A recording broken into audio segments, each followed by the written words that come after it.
Hey, what is up you guys, Zero here. Welcome back to yet another Lorcana video. Today, I have for you something a little different. If you remember from last set, some of my set champs videos, I took some footage from a stream that I took part in at NRG, Nerd Rage Gaming, which is one of my local game stores, and I'll link their stream down below. But yeah, I took the set champs games that I was a part of and commentated over them for that. This time, today actually, that this stream went up was the first time they're starting to stream their locals, so I decided to stop by for their locals. And this is the final round between me and David Goat. His name's not Goat, but he is the Goat.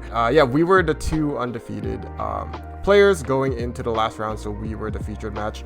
And yeah, they're going to be streaming every Tuesday. I'm not sure if I'm going to be a part of it every single time, but definitely stop by if you want to watch some high level gameplay between Lorcana players. So in this game, I'm going to be playing a deck that has just recently cropped up, actually. Probably the last week it's been cropping up. Emerald Amethyst Discard. And this is really interesting because it kind of came to me at a good moment, because I have been kind of struggling to find a deck to play, and this deck kind of checked all of my boxes, being that I know a lot of Ruby Sapphire and Sapphire Steel players are going to be rampant, at least for a little while. And I think, in my opinion, Discard was the answer. Discard is the way to kind of try to combat that without having to play it, in my opinion at least. It could be right, it could be wrong, it's just what I'm starting to feel. So I was practicing green steel discard for a little while now, but it's not really my playstyle. I mean, I can do well with it, I can play well with it. I took part in some set champs last set with it, but I just don't jive with it, you know. It's just not really my playstyle. I would have played it if I had to, but luckily this last week, this deck popped up. I'm doing well in a couple tournaments. I think some people brought it to the CCS and did moderately well.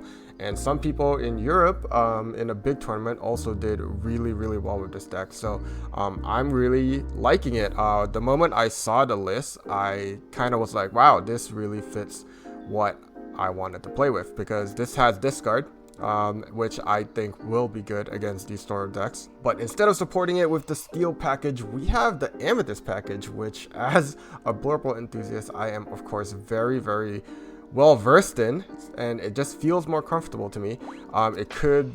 Do I think it's the best deck?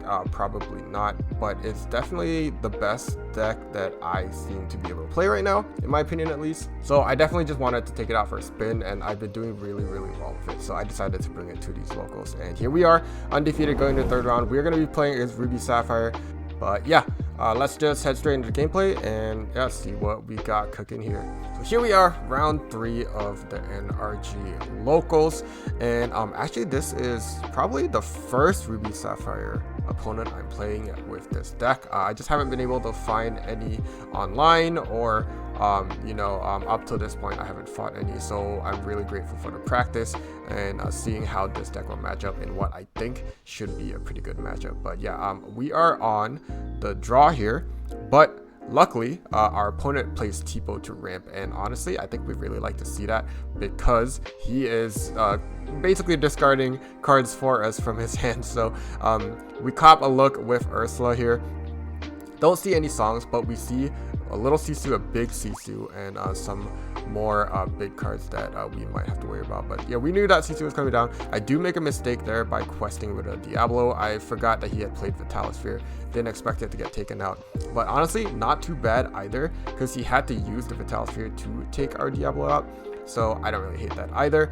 I could have played something like a Crab or something on turn 3, but I opted to Hypnotize for a couple reasons. One, he was already low on cards, and I really wanted to push the pressure a bit there on his hand, and 2, his field wasn't very threatening, so I didn't mind not playing anything to challenge it at the moment. But here I think a long while on this turn, because I almost, if you saw, I almost played the Genie there since I was at 4, and it was a little bit of a habit, but then I stopped myself because I remembered seeing the big Sisu in his hand, and he only had 1 card in his hand, so I know that it's the big Sisu. He was at 5 ink, so if he drew an Inkable, he could have just inked it, played the big Sisu, and gotten rid of my genie. So luckily I remembered that. If you're playing discard, definitely memory is very key to playing a deck like that. Yeah, but from there, we played Elsa, get rid of that Sisu so that shift threat is no longer there, and she gets Medusa away before we finally play that genie that we wanted to play there. And yeah, our opponent is going to be top decking Sapphire Coil. Another good thing about playing discard is there's kind of a little less editing I have to do because my opponent's turns are pretty quick if we do manage to take their hand out. But yeah, now that we don't really have the threat of a hand that my opponent has, we can try to go a little wide with these evasives. I play another genie and we play a Diablo, hoping it sticks onto the field here. And yeah, my opponent passes without playing the card, so it's either a pretty big card or a card he's trying to save. It would be nice if we could discard it, but it doesn't seem like we have that possibility right now. We did play Kriki to get some trades into the board here. Don't know if trading the genie into Medusa was quite correct. Maybe I should have just kept going for the quest because Medusa wasn't a big deal, but my thought process was I wanted Kriki to survive and Medusa could trade with it really easily. Maybe that's not the right thinking though. I should be thinking genie is evasive is probably more important here, but yeah, we go ahead. My opponent plays the Tamatoa, 6-cost Tamatoa on the board, but it's fine. We are going to hard cast We Don't Talk About Bruno so that we can also quest with our Kriki instead of singing with him. And yeah, we don't hit it with the Bruno, we discard something else. So he gets to replay it again here and fish some items back once again. But yeah, we are gonna keep up the pressure here. Elsa the Tamatoa down, and then Fox the Elsa back and get rid of the Tamatoa. And my opponent decides to scoop because our board is just a little oppressive there, and we just got rid of the one thing that he had going for him. But yeah, game one, we show how discard can sometimes take the field when Ruby Sapphire isn't ready yet. Once again, we are on the draw though because we did win game one. Looking at game two, my opponent starts Popsicle. Turn two, Sapphire Coil hits the field, and we miss our turn one. I don't think we've had, we haven't had the Diablo shift on turn one yet, even though it's much more probable in this deck since we run two sets of Diablos, the purple and the green set of the 1 cost, so it should be more probable. But we are just not having the luck today. We did get the 2-cost Diablo, but my opponent finds 2 more Popsicles, and boom, down comes Scrooge McDuck, who gets played for free if you exert 4 items, which he happens to have. He finds an Ice Block, which he also gets to play. And look, I'm staring down a field of Scrooge McDuck and 5 items on turn 3. That is nuts. I play Ursula here, mainly just to look at his hand. It would be nice to hit a song, but we haven't been hitting songs, so I'm starting to wonder if my opponent even has any. We go ahead and shift the Diablo. Friends on the other side, even though I see the little Sisu and I know it's coming, my thought process so far with the deck has been if I manage to sing Friends with the Diablo, I'm at least at a net 0. If I force him to Sisu here, it's not the worst thing that I could be doing, since I am also getting cards back in my hand anyway. I don't really lose anything for it, and I kind of force him to play something. But yeah, we quest with the Ursula before bouncing with the Fox so that we can trade with the Scrooge. And then from here, we're just going to ink that Ursula that we just bounced back. Mainly because I think I just want to keep everything else in my hand. But yeah, my opponent's field is getting a little cluttered here with all the items and everything. So getting a little messy, but not a big deal as long as we can just keep seeing what's going on. He does get a Hiram, very nice for him. He gets to keep his hand healthy against discard.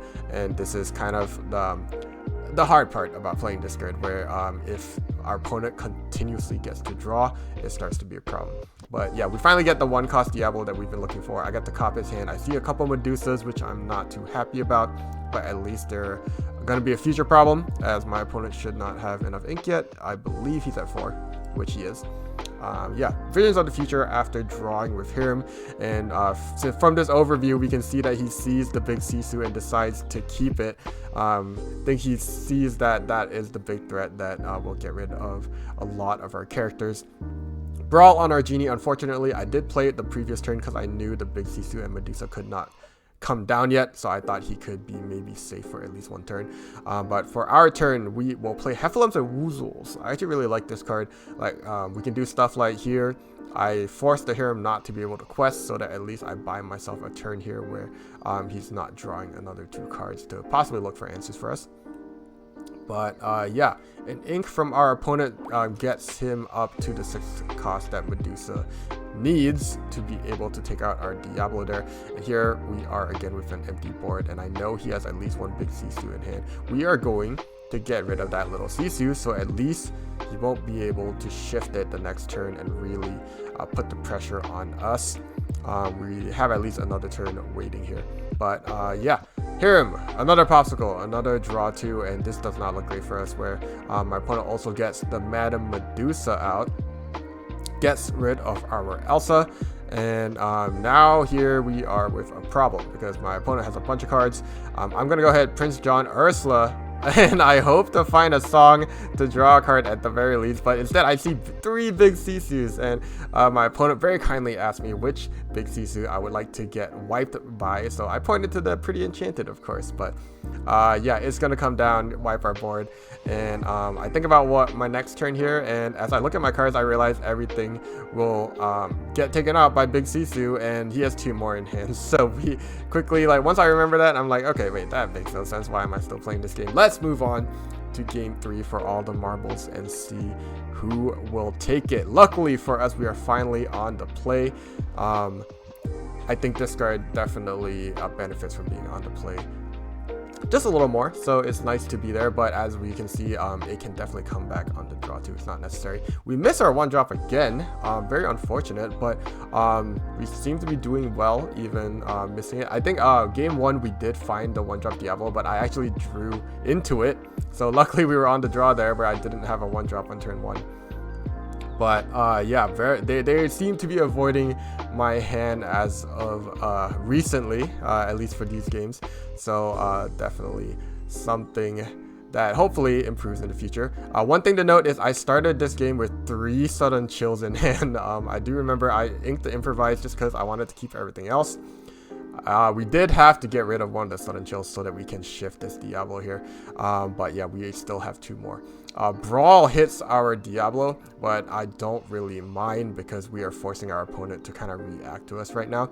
We did draw Prince John off of the Diablo, so now that I have Prince John, I did think if I should sing Sudden Chill on the first turn, I decided to keep it just in case we find a Prince John, and we did, luckily enough. And I really like that my opponent is really thinking hard on what he's sudden chilling here, because little does he know he's about to get sudden chilled twice more. So yeah, really looking forward to that. Now that I saw how he reacted to the first sudden chill, I am very excited with what's going to be coming next. He has another brawl for our Diablo, but we again don't mind because yeah, he's going to play a Sapphire Coil here as well, and I am super happy because I have another Prince John that I'm going to play. Sapphire Coil can't affect either of these, so I am not plus by it at all. We sudden chill once again, get rid of that big Sisu, and draw 2 now that we have the 2 Prince Johns on the field. And we have a whole grip of cards against my opponent, who is really trying his best to keep up his hand size against his discard deck. He still has to keep inking though, because he is blue-red. He has to get to the big numbers to survive. He does find a Hiram, which is very, very helpful. He did have to do away with his Sapphire Coil to draw the 2 cards. He does find a Popsicle, very nice for him, but we are going to keep up this pressure here. Our opponent has 2 cards left in hand. We are going to hit him with a Hypnotize and draw 3 off of it. We have so many cards, and we do find our last sudden chill.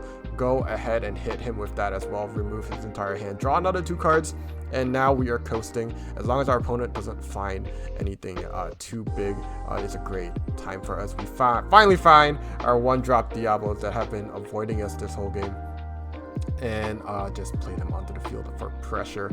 Hiram goes ahead, immediately quests to draw 2, and my opponent plays Cusco on board because he needs to start challenging our board, even though Cusco is not the best card to play here since we are not an item-based deck. I think about here, I was going to just auto-sing Friends on the Other Side with my new shifted Diablo. Instead, I'm going to do it to Prince John because I realized we have a way to get 6 damage with our Diablo here. which is yeah, very nice. We go ahead, we are crabbing. Crab on a Diablo gets him up to 5, and then we play Improvise, a card I think only this deck is playing, I'm pretty sure. It's from a few sets ago that's been flying under the radar, but I think it's pretty good in this deck. We get 6 damage with the Diablo, so we can take out the Hiram there and go ahead and quest out, because we did sing already with one of our Prince John, and he can't really challenge both at once unless he plays the Maui. So why not? We're going to go ahead and quest. And plus, my opponent is low on cards anyway. I think Prince John has definitely done his job with how many cards he's drawn us already. My opponent does get a Tamatoa, which he's going to fish a Popsicle back from its discard with and go ahead and challenge one of our Prince Johns, which is totally fine. And from here, we're going to go Crab into the Cusco, buff one of the Diablos so that we can draw off of him getting banished away. And of course, we're going to go ahead, we don't talk about Bruno, get rid of that big Tamatoa. And I hit the Popsicle with that, but I am totally okay with that because we still have a Diablo on board. This is the best case scenario with our opponent struggling in hand size, and also just not having anything on the field, because when Diablo's exerted, when he plays his Popsicle here, we get to draw a card also, and then when it comes back to our turn, we draw yet another card, and we are just in a really good spot here. I play Ursula just to look at his hand, and I do make a mistake here because at this point, this turn I actually thought a really long time about. And after all the thinking, I forgot if I inked or not yet, and I was convinced that I did, so I didn't think I had enough. What I should have done on this turn is I should have inked another card, and we don't talk about Bruno, the Tamatoa, and hope we hit that big Sisu that the Ursula showed us. Actually, another mistake I did was I also had a small Diablo in hand. I should have just played that. I wanted to just see his hand. I didn't even care if there was a song in there. I should have just played the small Diablo and I would have had enough for the Bruno, but I didn't see it in my hand because my hand is too big. So sometimes too big of a hand isn't a good thing either. But now it's looking a little bit dangerous where he just wipes our entire board with the big Sisu that we may have been able to snipe with the Bruno. It's not 100%, but I think it would have been a better play than what we did do. But I get a good top deck with a Lucifer, but unfortunately my opponent was holding 2 cards, so I was hoping I hit them both, but one of those cards was Visions of the Future, so he only had to discard the one. We do see that his last card is Sapphire Coal. I think we already knew that, but yeah, I do play the Diablo because I realized I have a crab in hand. It would be very nice if I could crab that Diablo so that I can take out the Sisu here. Luckily, my opponent is finding a lot of items, but not another big Sisu yet, so he couldn't wipe our board again. That may have been a little dangerous. But now that our board survives, we can take back the tempo here, crab the Diablo, take out the Sisu, and we sing Bruno on this Tamatoa to get rid of it. And my opponent is once again handless, so hopefully we can edge out this last 5 lore. Here we are showing 5 on the board right now. My opponent needs to find an answer, and I think from that reaction he does, which is good for him. At least he gets to stall once more to look for an answer for the board. He plays away a Popsicle just so that he can go ahead and Tamatoa it back to hand. He's gonna pay for the Popsicle, and he already has a Metallosphere on board, so he can use it to get rid of our exerted Lucifer, at least buying him yet another turn. He's gonna use Popsicle to heal himself here, keep Tamatoa healthy so I can't wipe it out here with a crab combo or something like that. But yeah, we have a big hand, so we probably have a lot of answers here. We're gonna play Cricky, buff our crab up, take out that Tamatoa he's trying to protect anyway, and with our remaining ink, I think about what to do. My opponent only has 1 card in hand, so it's a pretty good answer. Hypnotize hits his big Sisu that he was hiding in hand, and he goes ahead and scoops because that was probably the last one and the last answer he had to our field. So good games, super good games. Definitely some mistakes on my part there, but that's what this is for. We learn, we get better, and hopefully soon we master this deck to some degree where some of those mistakes start going away. But yeah, thank you guys for watching. I hope you enjoyed this video. I will be sure to summarize these games whenever I'm on stream. But yeah, check out Energy every Tuesday. They will be streaming the locals. You might catch me on camera. You might catch me in the casting booth. So yeah, definitely come check us out. I'll definitely keep you guys updated. But yeah, thank you guys for watching. I'll catch you guys in the next one, and we will see you later. Ciao.